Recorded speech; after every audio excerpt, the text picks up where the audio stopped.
Shalom sahabat Kristus. Hari ini coba tanyakan pada dirimu sendiri.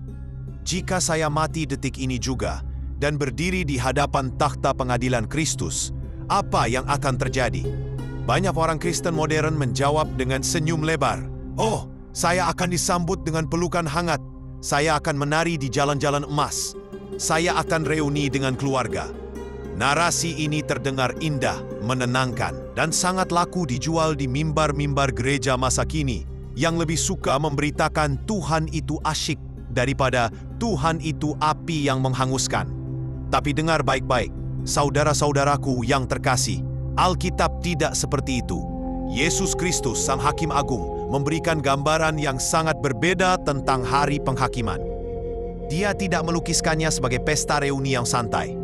Dia melukiskannya sebagai hari yang menggentarkan, hari di mana segala sesuatu yang tersembunyi akan dibongkar, hari di mana topeng kemunafikan akan dirobek, dan hari di mana banyak orang yang merasa dirinya Kristen akan mengalami syok berat karena ditolak masuk ke dalam kerajaan sorga.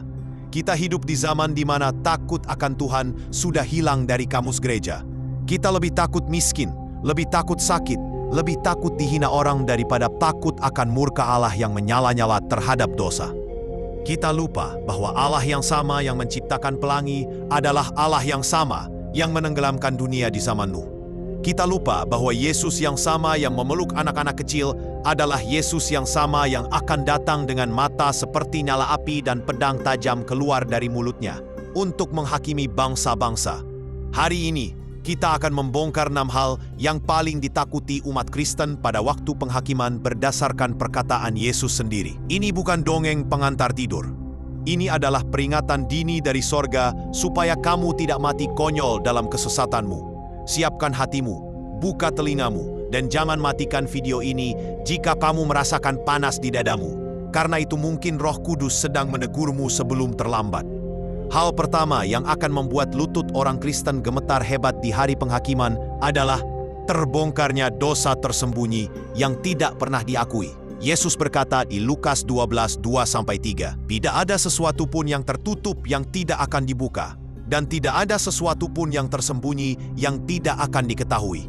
Karena itu apa yang kamu katakan dalam gelap akan kedengaran dalam terang, dan apa yang kamu bisikkan ke telinga di dalam kamar akan diberitakan dari atas atap rumah." Bayangkan adegan ini. Kamu berdiri di hadapan Allah yang Maha Tahu, dikelilingi oleh miliaran malaikat dan semua manusia yang pernah hidup.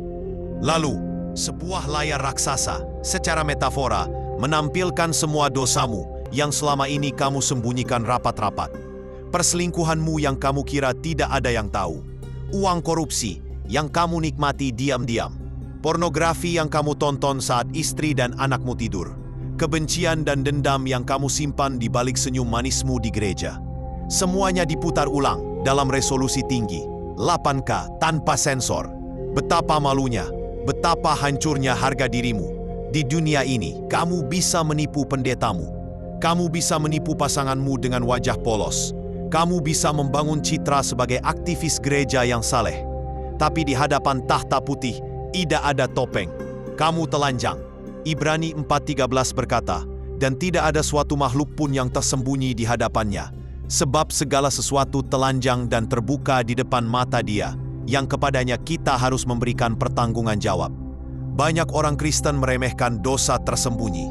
Mereka pikir, selama tidak ketahuan, aman. Bodoh. Tuhan mencatat setiap detik hidupmu, dan dosa yang tidak dibereskan di dunia, dosa yang tidak dibasuh oleh pertobatan dan darah Yesus, akan menjadi dakwaan yang mematikan di akhirat. Ketakutan terbesar adalah ketika kamu sadar bahwa rahasia kecilmu ternyata menjadi penyebab kebinasaanmu. Bertobatlah sekarang. Jangan bawa sampah busuk itu ke hadapan Hakim Agung. Hal kedua yang akan menjadi teror di hari penghakiman adalah penolakan Yesus terhadap pelayanan kita yang palsu. Ini didasarkan pada ayat paling menakutkan di seluruh Alkitab. Matius 7 ayat 22-23. "Pada hari terakhir, banyak orang akan berseru kepadaku, 'Tuhan, Tuhan, bukankah kami bernubuat demi nama-Mu, dan mengusir setan demi nama-Mu, dan mengadakan banyak mujizat demi nama-Mu?' Pada waktu itulah, aku akan berterus terang kepada mereka dan berkata, Aku tidak pernah mengenal kamu. Enyahlah daripadaku pun. Kamu sekalian pembuat kejahatan. Perhatikan baik-baik siapa yang ditolak di sini. Bukan ateis, bukan pembunuh berantai, tapi hamba Tuhan. Orang yang bernubuat, orang yang mengusir setan, orang yang bikin mukjizat. Mereka aktif di gereja. Mereka mungkin punya title pendeta, penatua atau majelis. Mereka yakin 100% mereka masuk sorga karena prestasi rohani mereka. Tapi Yesus berkata, "Aku tidak kenal kamu." Kenapa? Karena pelayanan mereka bukan didasarkan pada kasih dan ketaatan, tapi pada ambisi dan pencitraan. Mereka melayani Yesus supaya terkenal. Mereka melayani supaya dapat uang. Mereka melayani supaya dihormati orang. Hati mereka jauh dari Tuhan, meskipun mulut mereka fasih bicara teologi. Mereka adalah pembuat kejahatan, anomia, hidup tanpa hukum Allah. Ketakutan terbesar bagi aktivis gereja adalah ketika mereka menyodorkan daftar pelayanan mereka. Tuhan, saya sudah pimpin pujian 20 tahun. Saya sudah sumbang AC gereja. Saya sudah jadi donatur panti asuhan. Dan Tuhan menjawab dingin, "Minggir, saya tidak peduli. Saya tidak pernah punya hubungan pribadi denganmu. Kamu melayani egomu sendiri, bukan melayani aku." Sobat sahabat Kristus, jangan berlindung di balik aktivitas gerejawi. Pelayananmu tidak bisa menyelamatkanmu. Hanya hubungan intim dengan Kristus dan ketaatan melakukan kehendak Bapa yang diperhitungkan. Jangan sampai kamu capek-capek melayani di dunia, tapi ditolak di sorga. Itu tragedi yang paling menyedihkan. Hal ketiga yang sangat ditakuti, dan ini sering diabaikan oleh teologi modern, adalah pertanggungjawaban atas setiap kata sia-sia. Matius 12:36, "Tetapi aku berkata kepadamu, setiap kata sia-sia yang diucapkan orang harus dipertanggungjawabkannya pada hari penghakiman." Di zaman media sosial ini, betapa mudahnya kita mengetik komentar jahat, menyebar hoaks, memfitnah sesama orang percaya, bergosip atau mengeluarkan kata-kata kotor. Kita pikir itu cuma curhat, cuma bercanda, atau cuma kritik. Tapi Yesus bilang, setiap kata, tidak ada yang luput. Setiap ketikan jarimu di WhatsApp, setiap status Facebook, setiap komentar nyinyir di YouTube, semuanya direkam dan akan diputar ulang sebagai bukti yang mendakwa dirimu sendiri. Karena menurut ucapanmu engkau akan dibenarkan, dan menurut ucapanmu pula engkau akan dihukum. Matius 12 ayat 37. Mulut adalah cerminan hati. Jika mulutmu penuh dengan racun, fitnah, dan kebohongan, itu tanda hatimu belum beres di hadapan Tuhan. Banyak orang Kristen yang di gereja nyanyi haleluya, tapi di rumah memaki suami istri dengan kata-kata kasar. Di gereja puji Tuhan, di kantor gosipin bos. Kemunafikan ini akan dibongkar. Ketakutan terbesar nanti adalah ketika kamu melihat betapa banyaknya sampah verbal yang keluar dari mulutmu. Dan bagaimana kata-katamu itu telah melukai orang lain, menghancurkan gereja, dan mempermalukan nama Tuhan. Kamu akan terdiam 1000 bahasa, tidak bisa membela diri, karena buktinya nyata. Jaga mulutmu, jaga jarimu, karena itu bisa menjadi tiketmu menuju hukuman. Hal keempat, dan ini adalah yang paling mengerikan karena sifatnya kekal dan tak terbayangkan. Dimasukkan ke tempat di mana ulat tidak mati dan api tidak padam. Markus 9 ayat 44, 46, 48. Yesus mengulang kalimat ini 3 kali. 3 kali. Itu artinya dia sangat serius. Dia tidak sedang berpuisi. Dia sedang memperingatkan tentang neraka, Gehenna yang nyata. Gereja modern malu bicara soal neraka. Mereka bilang, Tuhan kan maha kasih. Masa dia tega menyiksa ciptaannya selamanya? Ini adalah racun humanisme. Tuhan itu kasih, tapi dia juga hakim yang adil. Keadilan menuntut dosa dihukum. Jika kamu menolak penebusan Kristus, atau jika kamu mempermainkan penebusan itu dengan hidup dalam dosa yang disengaja, maka tidak ada lagi korban untuk menghapus dosa itu. Yang ada hanyalah penantian yang mengerikan akan api yang dahsyat. Ibrani 10 ayat 26-27. Yesus menggambarkan neraka sebagai tempat ratap dan kertak gigi. Ratap menunjukkan kesedihan yang mendalam, penyesalan yang terlambat. Kertak gigi menunjukkan rasa sakit yang tak tertahankan dan kemarahan. Bayangkan dikurung dalam kegelapan total, terbakar tapi tidak hangus, dimakan ulat tapi tidak mati, terpisah dari kasih Tuhan selamanya, dan dikelilingi oleh iblis yang akan menyiksamu. Dan yang paling mengerikan, Tidak ada jalan keluar. Kekal, selamanya, forever. Ketakutan terbesar seorang Kristen KTP adalah ketika vonis itu jatuh. Enyahlah dari hadapanku, hai kamu yang terkutuk, ke dalam api yang kekal yang telah sedia untuk iblis dan malaikat-malaikatnya. Matius 25:41. Saat itu tidak ada lagi kesempatan bertobat. Tidak ada lagi Tuhan beri saya kesempatan kedua. Pintu sudah ditutup. Penyesalan di neraka adalah penyesalan yang paling pahit karena sudah tidak berguna. Hal kelima yang akan membuat kita gemetar adalah melihat orang yang kita kasihi terpisah dari kita selamanya. Lukas 13 ayat 28. Di sanalah akan terdapat ratap dan kertak gigi, apabila kamu akan melihat Abraham dan Ishak dan Yakub dan semua nabi di dalam kerajaan Allah. Tetapi kamu sendiri dicampakkan keluar.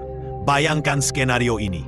Kamu seorang ibu yang rajin ke gereja, tapi kamu lalai mendidik anak-anakmu dalam kebenaran.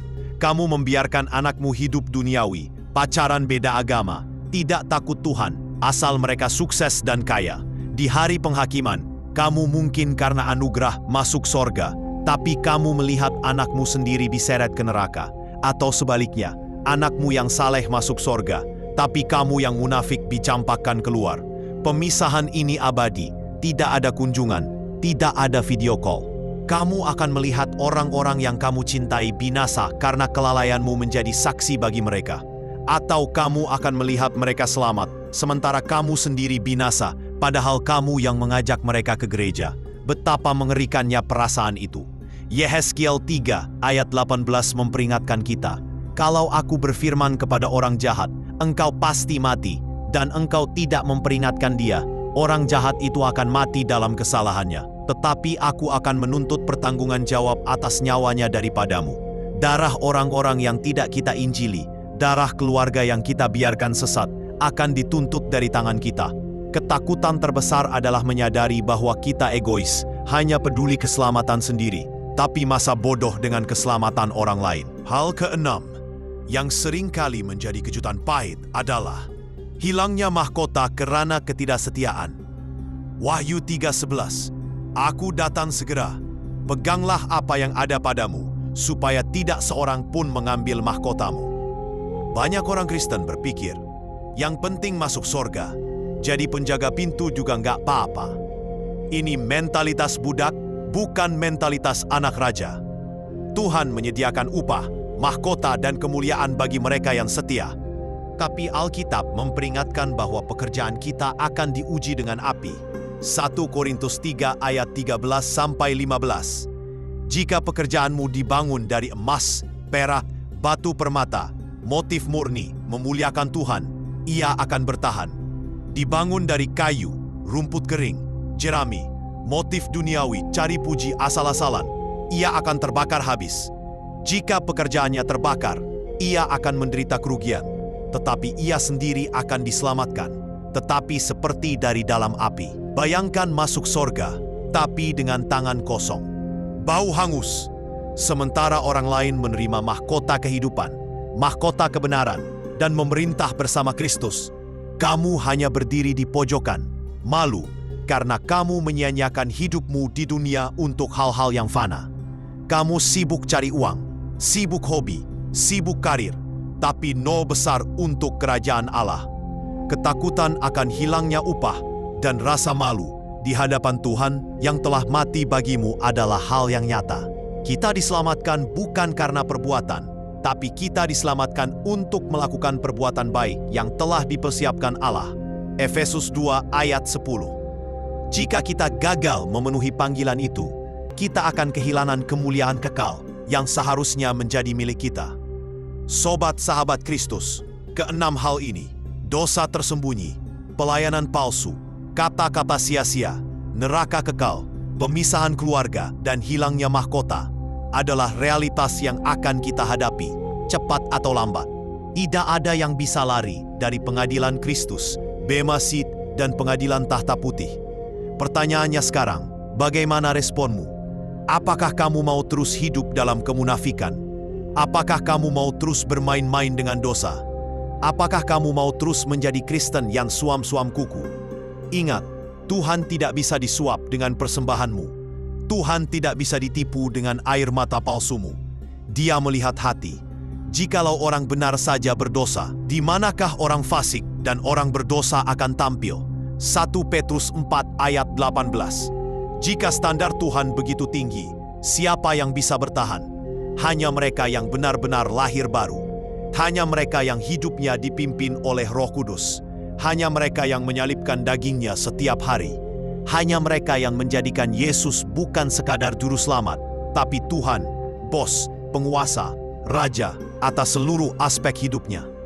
Berhentilah mendengarkan khotbah-khotbah yang cuma enak di telinga, tapi meninabobokan jiwamu ke neraka. Carilah kebenaran yang keras, yang menegur, yang memurnikan, karena emas murni hanya dihasilkan lewat api pembakaran yang panas. Jangan tunggu sampai hari penghakiman itu tiba baru kamu menyesal. Penyesalan di sana tidak ada gunanya. Bertobatlah sekarang, bereskan hidupmu dengan Tuhan. Buang segala sampah dosa. Minta ampun atas pelayananmu yang motivasinya salah. Mulailah hidup dengan perspektif kekekalan. Hiduplah seolah-olah kamu akan mati nanti malam. Jika kamu tahu kamu akan mati nanti malam, apakah kamu masih berani nonton film porno? Apakah kamu masih berani menyimpan dendam? Apakah kamu masih berani menipu? Tentu tidak. Hiduplah dengan kesadaran akan mata Tuhan yang selalu mengawasi. Mari kita menjadi orang Kristen yang tidak hanya selamat, tapi selamat dengan gemilang.